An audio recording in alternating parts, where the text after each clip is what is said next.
Hello കൂട്ടുകാരെ, എളുപ്പത്തിൽ ഒരു മുട്ട റോസ്റ്റ് ഉണ്ടാക്കാം. മുട്ട റോസ്റ്റ് ഉണ്ടാക്കുന്നതിന് വേണ്ടി മുട്ട പുഴുങ്ങിയത്, സവോള പൊടിയായിട്ട് അരിയണം, തക്കാളി 1 പൊടിയായിട്ട് അരിയണം, പച്ചമുളക് 2, കരിവേപ്പില, ഇഞ്ചി, ഇത്രയും സാധനങ്ങളാണ് ആവശ്യം.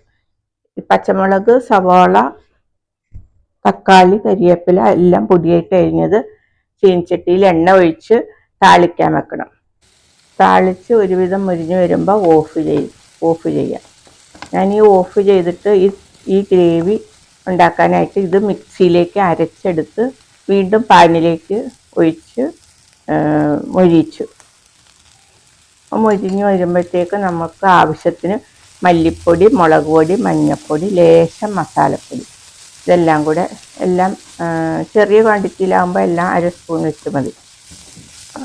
എല്ലാം ഇട്ട് ഇളക്കി ഒന്നുകൂടെ നല്ലപോലെ മൊരിയിക്കണം.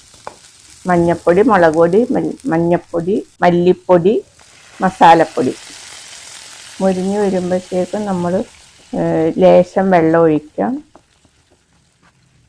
ആവശ്യത്തിന് ഉപ്പും 1/2 സ്പൂൺ വിനാഗിരിയും ചേർത്ത് ഒന്നുകൂടെ നല്ലപോലെ മൊരിയിച്ചെടുക്കണം. ആവശ്യത്തിന് മുരിഞ്ഞ് വരുമ്പോൾ നമ്മൾ തയ്യാറാക്കി വെച്ചിരിക്കുന്ന തേങ്ങാപ്പാൽ 1/2 കപ്പ് ഒഴിച്ച് നല്ലപോലെ ഗ്രേവി തിളച്ച് വരുമ്പോൾ സ്റ്റൗ ഓഫ് ചെയ്യുക. ഇതിലേക്ക് നമ്മൾ പുഴുങ്ങി വെച്ചിരിക്കുന്ന മുട്ടയും ചേർത്ത് 2 മല്ലിയിലയും ചേർത്ത് ഉപയോഗിക്കാം. രാവിലെ ബ്രേക്ക്ഫാസ്റ്റിന് അപ്പവും ചപ്പാത്തിയുടെ കൂടെയും കഴിക്കാം. അപ്പവും മുട്ടക്കറിയും കൂടി എല്ലാവർക്കും കഴിക്കാവുന്നതാണ്.